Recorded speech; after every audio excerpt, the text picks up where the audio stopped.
성도님들의 기도와 하나님의 은혜로 미얀마와 캄보디아 단기 선교는 잘 마쳤습니다. 저는 미얀마 선교를 갔는데요, 여러분들이 파송하신 이준석, 추현숙 선교사님 선교지인 삔유림부터 가게 되었습니다. 거기에서 돌산 베델러 교회가 세워져 있는 그 현장에 가서 예배를 드렸는데, 돌산 베들러 교회가 있는 곳은 사람이 살 데가 못 되는 곳이었습니다. 산에 돌을 잘게 부수어서 그것으로 시멘트를 만드는 곳이었는데, 사람은 그런 곳에 살 수가 없습니다. 그런데도 떠돌아다니던 사람들이 갈 곳이 찾다가 그곳으로 모여들게 되었습니다. 그리고 마을을 이루었는데, 거기에서 이제 돌을 깨는 일을 하면서 하루에 한 6천 원 정도 벌면서 근근히 생활을 하시고 아이들을 키우고 계셨습니다. 그곳에 교회가 세워졌습니다. 교회라고 하기에는 너무 초라하고 마치 돼지우리와 같은 허술하기 짝이 없는 곳이었습니다. 방 2개의 작은 거실, 정말 헛간과 같은 곳이었는데 거기에 3가족이 살고 있었습니다. 그것이 바로 돌산 베들러 교회였습니다. 어떻게 이 교회가 세워졌는지 제가 물어보았습니다. 이준호 목사님이 이렇게 얘기를 해주시더라고요. 하루는 어떤 소녀 한 사람을 만났는데 나이가 15살 된 소녀였습니다. 여자아이죠. 만났는데 이 여자아이가 미혼모로 아이를 하나 키우고 있더라는 것이죠. 자세히 들여다보니까 이 여자아이가 사람들에게 강간을 당해서 임신을 하게 되었고, 그리고 아이를 낳게 되어 홀로 어머니와 함께 키우고 있었습니다. 이준석 목사님은 이제 그 미혼모에게 복음을 전한 겁니다. 그 미혼모가 예수님을 받아들이면서 자기가 사는 그 돌산에 초청을 하게 되고, 그리고 그 집에서 교회가 시작되었더라고요. 지금은 그 소녀는 교회의 기둥이 되었습니다. 예배 중에 기도를 하는데 얼마나 간절하게 기도를 하든지 깜짝 놀랐습니다. 절망적인 한 인생이 예수님을 만나서 교회를 세우는 베드로와 같은 인물이 되었더라고요. 그리고 그 교회에 아이들이 모이기 시작하는데 그 동네의 아이들이 다 모였습니다. 그 동네는 얼마나 위험한지 하면요, 이 집 문만 열면 그냥 사람이 걸어 다닐 수 있는, 차가 하나 겨우 다닐 수 있는 그런 길, 그리고 낭떠러집니다. 우리 같으면 어떤 펜스라도 쳐놓을 텐데 그게 없었습니다. 자칫 그냥 실수만 하면 그냥 그 밑에 떨어질 수밖에 없는 정말 위험천만한 그런 곳이었습니다. 그런데 사람들이 살고 있더라고요. 거기에 교회가 세워져 있더라고요. 그리고 예배 시간이 되자 온 아이들이 모여서 예배를 드리는데 큰 소리로 찬양을 부르고 성경 구절을 읽으면서 기도하고 아멘 하면서 목사님의 그 오랜 시간의 설교도 지루하게 여기지 않고 다 들으면서 하나님께 영광을 돌리더라고요. 얼마 되지 않았는데도 불구하고 그 믿음이 얼마나 큰지 놀라웠습니다.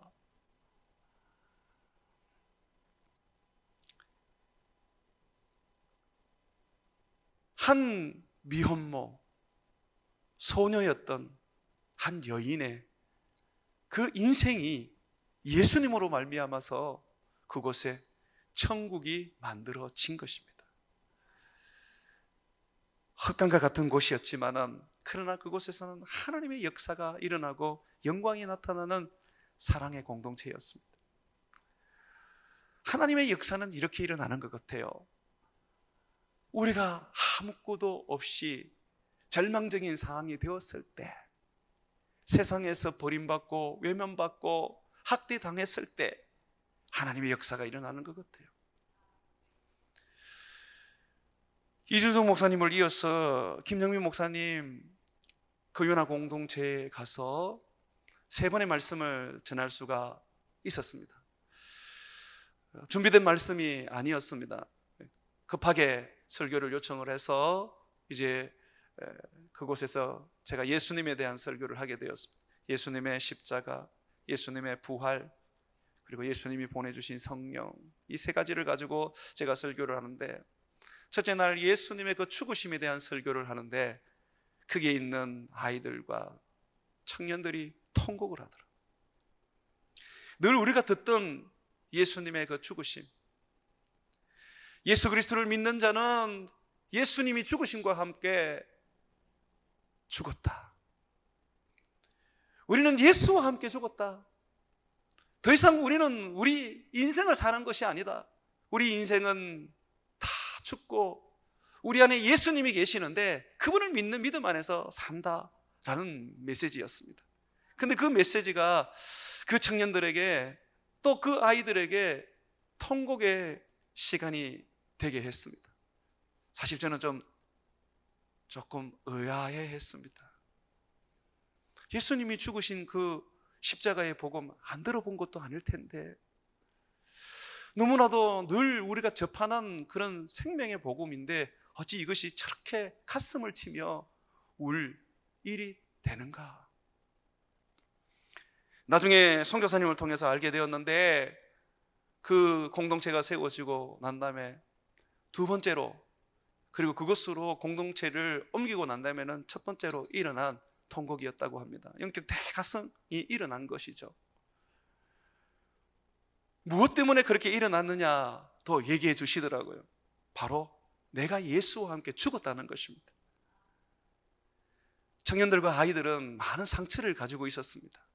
부모에게 버림받고, 또 마을에서 쫓겨나고, 친척들에게 몹쓸 짓을 당해서 그 젊음을 완전히 망쳐버린 그런 분들이 가득했습니다.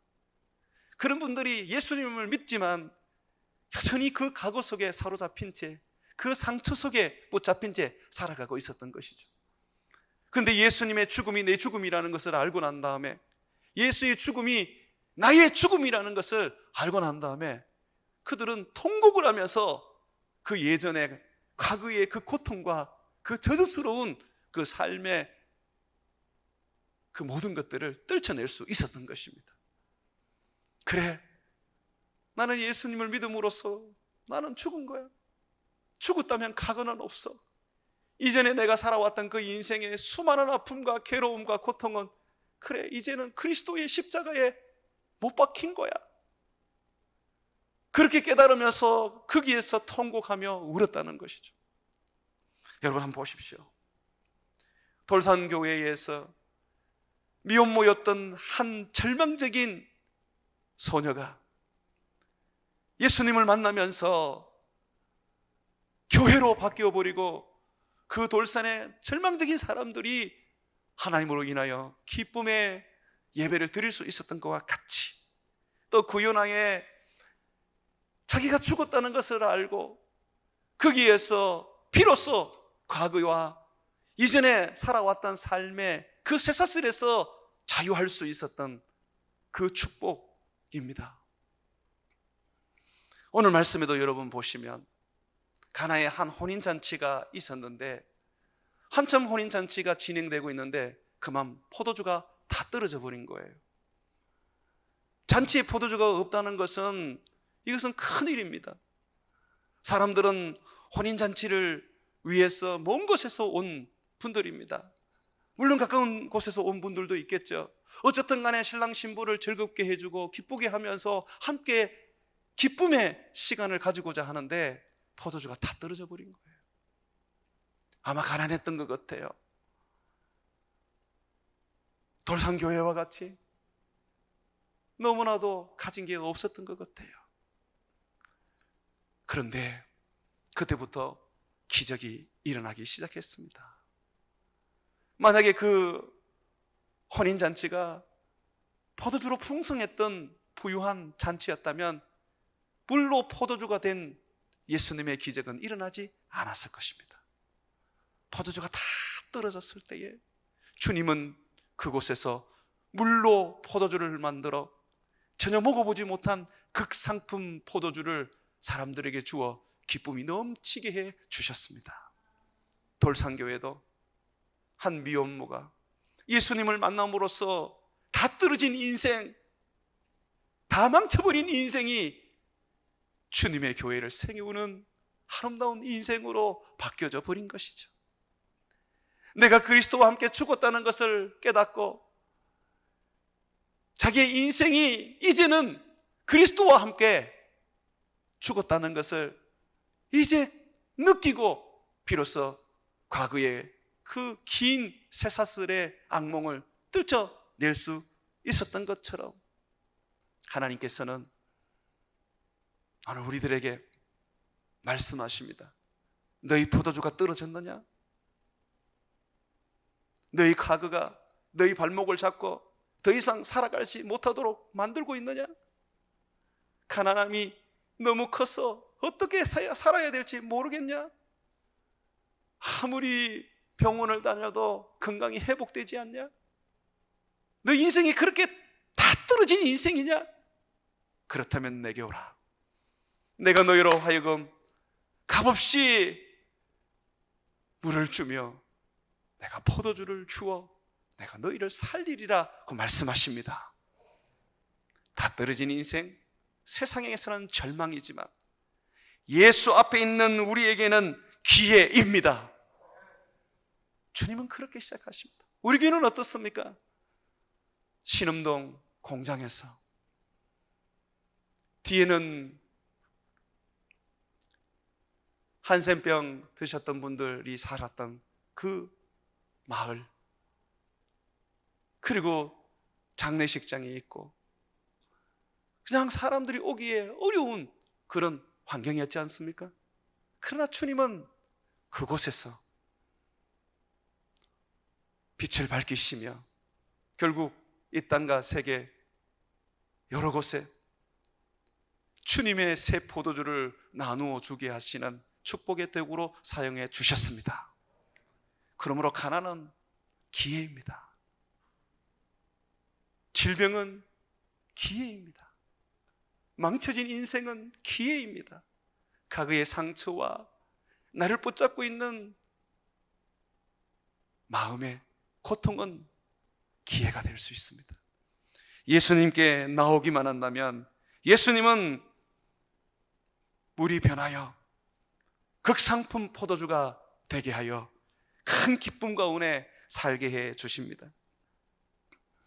3절 말씀을 한번 보십시오. 포도주가 떨어진지라. 성경에 보면 혼인잔치에 포도주가 떨어졌다고 얘기하고 있습니다.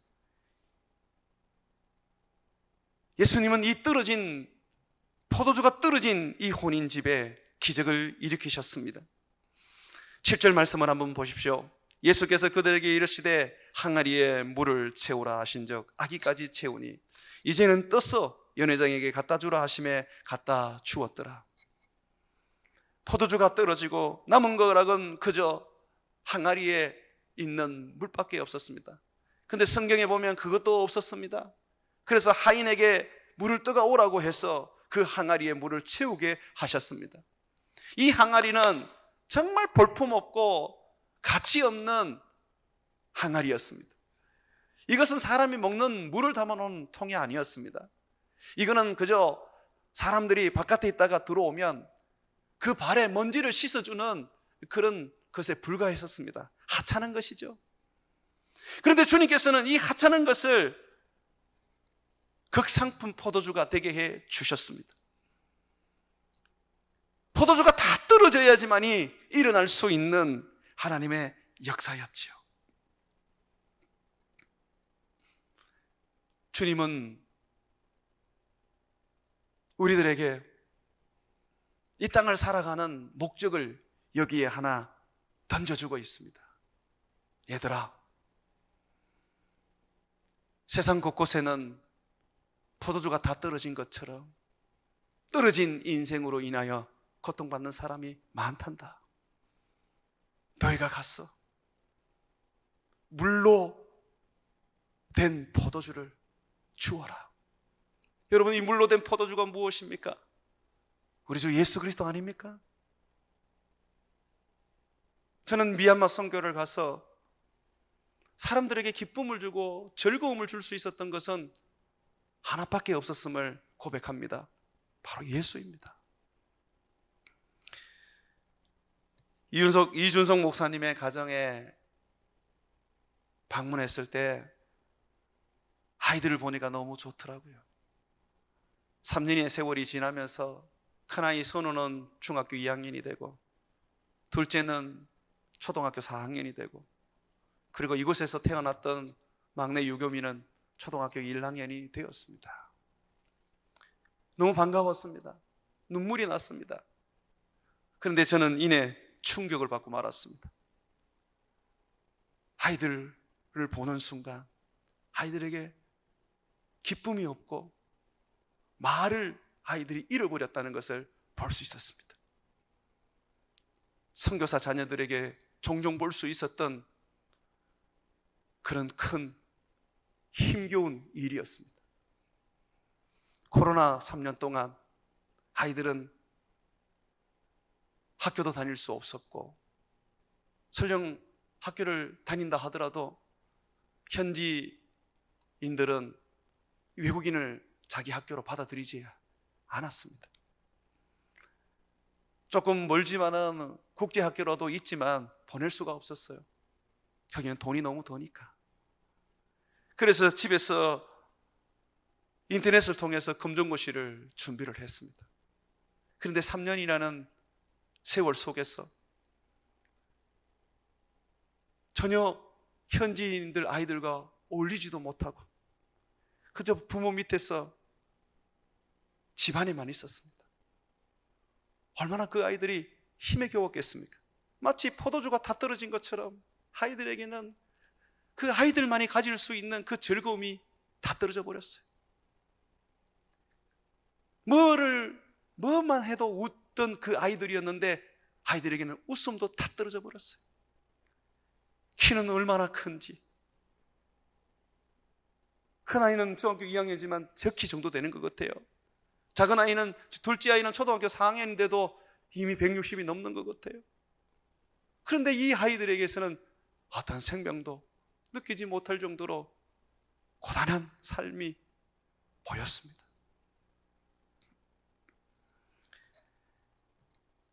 그게 있으면서 같이 시간을 보냈습니다. 같이 기도했습니다. 특히 큰아이는 우리를 따라다니면서 함께 선교를 했습니다. 시간이 지나면서 아이들이 서서히 웃기 시작했습니다. 소근소근 거리는 말이었지만 말도 하기 시작했습니다. 그리고 3년이라는 그 세월 속에 아무것도 못하던 큰애 선우는 스스로 고백하기 시작했습니다. 이제 다시 공부를 시작해 보려고 합니다.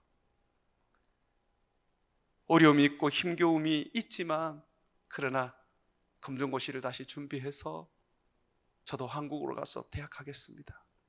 다시 의욕이 일어나고 다시 열정이 생기기 시작하는 거예요. 우리가 한 게 없어요. 밥 사주고 같이 예배 드려주고 같이 그냥 시간을 보냈을 뿐입니다. 그런데도 불구하고 아이들이 회복이 되는 거예요. 우리는 어찌 보면 가나 혼인잔치에 그렇게 가치 없는 그냥 물 항아리에 담긴 물과 같은 존재였습니다. 뭘 줄 수 있는 게 없었습니다.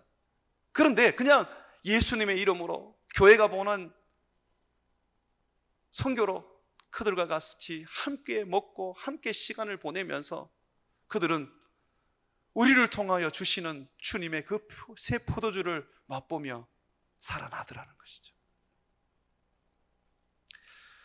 마침 선교 가는 길에 몇 분께서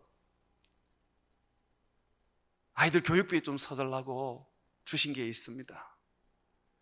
그래서 그것을 우리 추현숙 사모님에게 전달을 했더니 사모님이 그 자리에서 오열을 하시더라고요.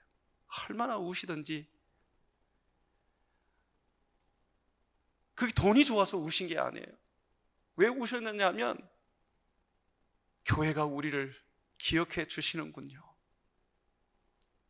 목사님, 제가 여기서 아이를 키우면서 교육에 있어서 이제는 어떻게 해야 될지, 이제는 완전히 저도 방법을 모르는 상황이 와버렸습니다. 금전고시를 준비하지만은 한국에 한번 나가보지 못한 상태 속에서 준비를 하다 보니까 제대로 되지도 않고 아이들도 너무 힘겨워하고, 그런 가운데서 인터넷으로 지금 공부를 하는데 한국어로는 공부가 안 되니까 영어로 하는 거예요. 영어로 하는데 큰애는 중학교 2학년인데 초등학교 4학년 다니고, 둘째는 초등학교 4학년인데 이제 초등학교 1학년을 시작하고, 막내는 초등학교 들어가야 되는데 누나가 초등학교 1학년을 하니까 얘는 그나마 인터넷 공부도 시킬 수가 없었던 거죠.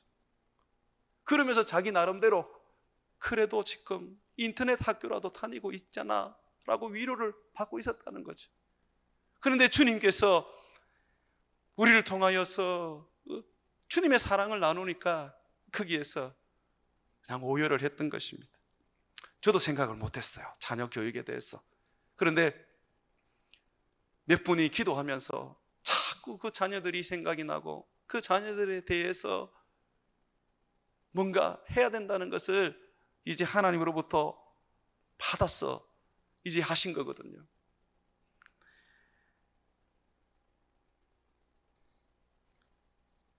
여러분들의 그 사랑과 그 관심과 기도는 이준석 목사님의 가족에게는 주님이 가나 혼인잔치에 만들어주신 새 포도주와 같았습니다. 사모님도 살아났습니다. 얼굴이 환해지고 웃음이 생기기 시작했고, 그리고 다시 그 적박한 땅에서 일어나 복음을 전하겠노라고 고백을 했습니다. 사랑하는 여러분, 우리들의 인생은 영적으로 살든 육적으로 살든 선교사로 살든 그저 일반 성도로 살든 다 우리가 가진 포도주가 다 떨어지는 그런 인생을 다 경험하게 됩니다. 다 떨어진 인생이 된다는 거죠. 목사라고 해서 예외가 없습니다. 그런데 그 다 떨어진 인생, 그 인생에 새로운 희망과 새로운 기쁨을 부어주시는 분이 있습니다. 바로 예수님입니다. 그저 예수 그리스도의 이름으로 우리가 곁에서 밥만 한 그릇 먹어도 살아나고, 예수 그리스도의 이름으로 작은 것이지만 나누기만 해도 살아나는 것이죠. 주님은 우리에게 말씀하십니다. 너희가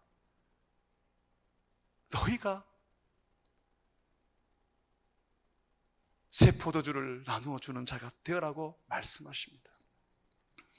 오늘 예수님이 일으키셨던 이 물로 된 포도주는요, 정말 가치 없는 발 씻는 물이 변하여 포도주가 된 거 아닙니까?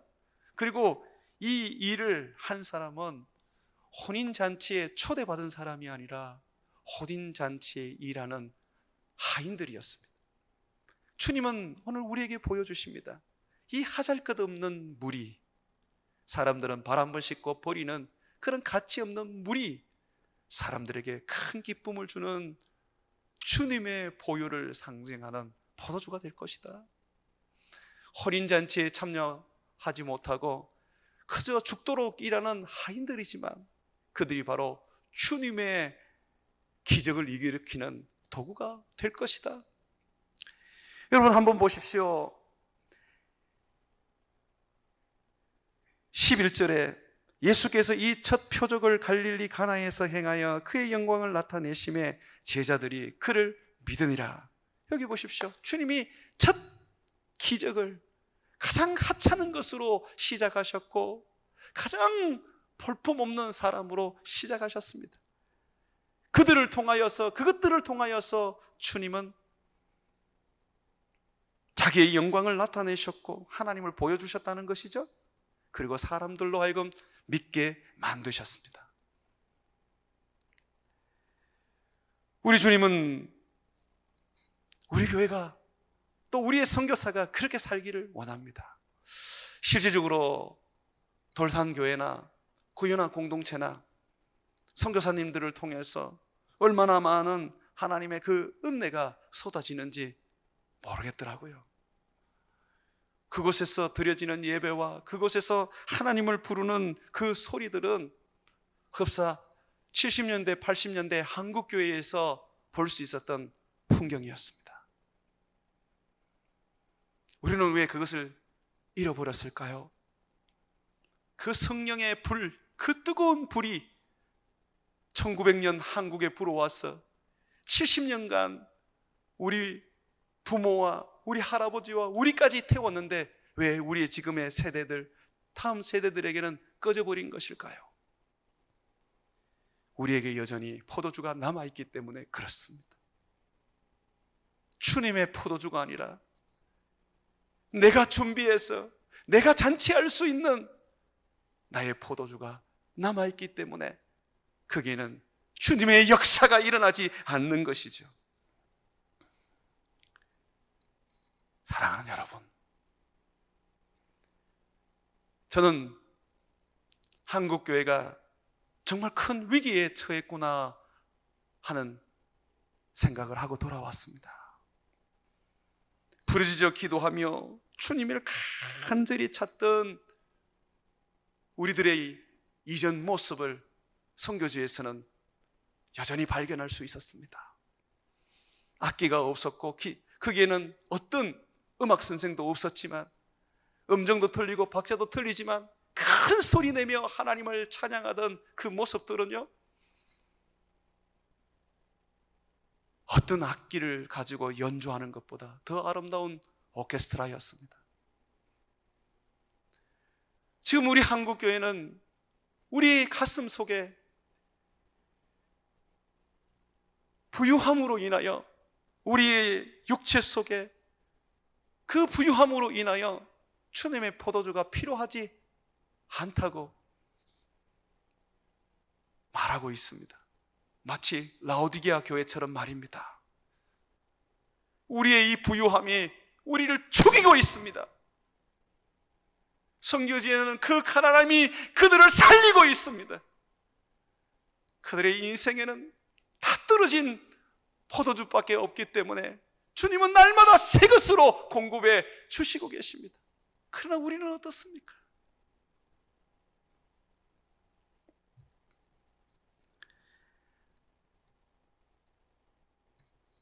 거기에는 정말 주님밖에 희망이 없었습니다. 그 가난함이 얼마나 크고 그 어려움이 얼마나 큰지 몰랐습니다. 저희들이 미얀마를 나오고 난 다음에 다홍지는 통금 시간이 8시 반으로 바뀌어져 버렸습니다. 더욱더 억압하고 통제를 하기 시작합니다. 다홍지까지 가면서 참 많은 검문을 받았습니다. 뿐만 아니라 어느 한 곳에서는 1시간 반 동안 붙잡혀 있었습니다. 우리는 여행객입니다. 정상적인 비자를 받아서 갔지만 그러나 거기에는 억압과 폭력이 가득한 곳이었습니다. 선교사들은 그곳에서 날마다 고난을 당하고 있었습니다.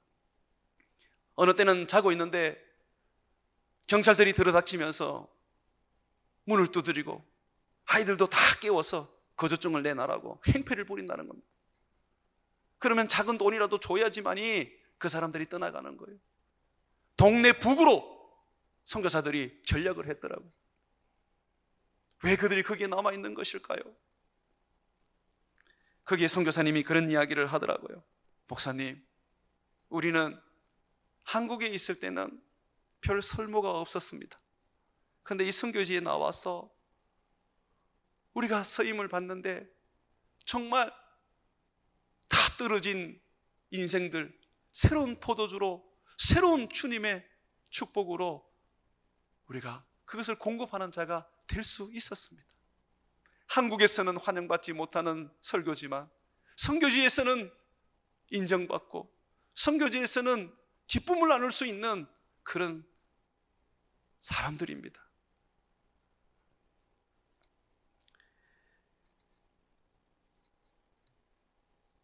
제가 설교를 구유나 공동체에서 한 3번 정도 하게 되었는데, 새벽 5시가 되면 아이들이나 또는 청년들이 일어나서 새벽 기도를 드립니다. 드리는데 2시간을 드립니다. 저보고 설교를 2시간을 해달라는 거예요. 그래서 내가 2시간을 어떻게 하느냐, 한국교회 교인들은 40분만 해도 거품 문다, 안 된다. 그랬더니 하는 말이, 여기는 아닙니다. 우리는 갈급합니다. 우리는 조금 더 일하는 시간을 아끼고 잠자는 시간을 아꼈으라도 말씀을 듣고 기도를 하고 싶습니다. 그래서 제가 그들의 요구대로 설교를 했어요. 근데 정말 2시간은 못 하겠더라고요. 통역까지 하면서 1시간 정도밖에 할 수가 없었어요. 그게 제 한계였습니다. 그렇게 이제 설교를 했는데 그들에게 뭐 특별한 어떤 메시지를 전한 게 아니에요. 그냥 예수님의 십자가, 예수님의 부활 전했습니다. 그런데 그들이 통곡을 하면서 주님을 붙잡고 이제 기도를 하는 거예요. 거기에 14세 된 남자아이가 그 자리에서 울면서 기도하기 시작했습니다. 그리고 예배가 끝난 후에 어두운 곳으로 가서 땅바닥에 무릎을 꿇고 1시간 동안 기도를 하는 거예요. 그 아이에서는 처음 일어나는 일이었습니다. 김영희 목사님이 그 이야기를 제게 해주는 거예요. 저한테 이렇게 얘기하더라고요. 목사님, 하나님께 감사하십시오. 하나님이 목사님을 쓰셨습니다. 목사님이 말씀을 전할 때에 우리들의 지체 중에 큰 은혜를 입고 주님의 그 사랑을 체험할 수 있게 되었습니다. 그 중에 이곳에서 1년 동안 있었던 부모께 버림받은 14세 남자아이는 한 번도 그런 믿음의 이 반응을 일으킨 적이 없는데 이번에 회개하고 자복하면서 누나를 따라서 바깥에서 1시간 동안 기도를 했습니다. 하나님이 쓰신 이 일에 있어서 목사님 감사하십시오. 과연 제가 달라진 것일까요? 여기에서 능력이 없다가 거기 가서 능력이 나타난 것일까요? 아닙니다. 도리어 여기에서는 더 많은 시간, 더 많은 기도로 설교를 준비합니다. 그러나 거기는 그렇지 않습니다. 그런데 어떻게 이런 일들이 일어날 수 있습니까? 그들은 포도주가 다 떨어진 인생이기 때문에 그렇습니다. 예수가 아니면 안 되는 그 절망적인 상황 속에 있기 때문에 그렇습니다. 하루 종일 일하고 지친 그 몸 가운데서도 그들은 주님을 갈망했습니다. 주의 말씀을 읽고 주의 말씀을 듣고 주 앞에 기도하며 주님을 섬기고자 했던 그들의 그 간절함이 결국은 주님의 은혜를 입게 만들었던 것입니다. 우리의 부유함이 이 간절함을 죽여버렸습니다. 나의 평안함과 안락함이 이 간절함을 사라지게 만들었습니다. 나는 부유하다고 느껴집니다. 나는 염려 없다고 느껴집니다. 그게 없어도 된다고 생각을 합니다. 그러다 보니까 우리는 우리 주님을 간절히 찾지 않게 되는 것이죠.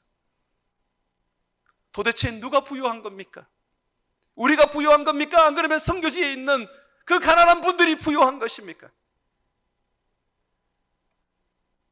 나는 우리 하나님이 우리에게 고난을 더 주시기를 소망합니다. 정말 우리에게도 가난함을 주시기를 소망합니다. 힘겨움과 아픔을 우리에게 주시기를 소망합니다. 왜냐하면 그것이 결국은 우리 하나님을 참고 우리 주님을 붙잡는 원인이 되기 때문에 그렇죠. 부유하면서도 건강하면서도 주님을 찾고 주님을 붙잡는다면 얼마나 좋을까요? 내 생활의 평안함과 내게 주시는 어떤 그런 풍요로움 속에서도 항상 목마른 사슴처럼 주님을 찾을 수만 있다면 얼마나 좋을까요? 내게 있는 지금의 이 풍요로움과 이 넘치는 은혜를 우리는 감사할 줄 모릅니다. 좀 더!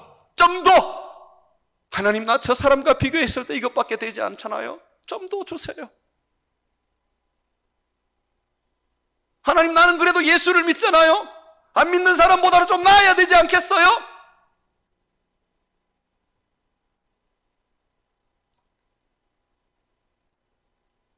우리 주님은 우리에게 말씀하십니다. 너희 포도주가 다 떨어져야지만이 내가 이적과 기적을 행할 수 있다. 하찮은 물로 극상품 포도주를 내가 만들어주고 싶은데 너희들은 여전히 너희가 준비한 포도주, 너희가 가진 포도주에 목매어 있구나.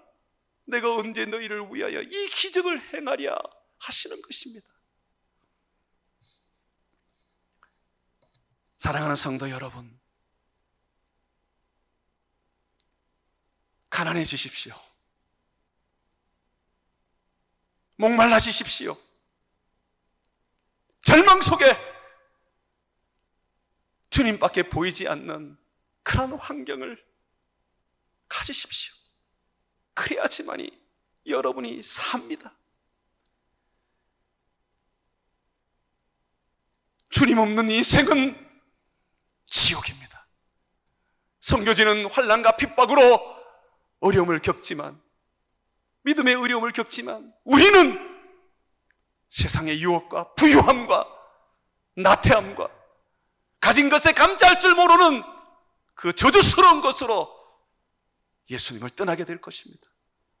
여러분에게 핍박과 환난이 온다고 생각하지 마십시오. 이미 여러분에게는 핍박과 환난보다 더 무서운 물질과 세상의 안락과 편안함과 세상을 추구하는 그것이 여러분을 막 죽이고 있습니다. 주님께로 돌아오십시오. 부유하기 위해서 주님을 믿지 말고 가난함 속에서 내가 찾을 분이 주님이라는 것을 알고 주님께로 돌아오십시오. 주를 붙잡고 주를 힘입고 저 천국으로 들어가십시오. 이 예배당에 앉아 있으면 나는 천국 갈 것이라는 오만과 과시를 버리십시오. 내가 예수 붙잡지 않으면, 내가 예수 의지하지 않으면 나는 아무것도 아니라는 것을 고백하십시오. 예수, 그를 부여잡고 저 천국으로 함께 올라가기를 주의 이름으로 축원을 드립니다.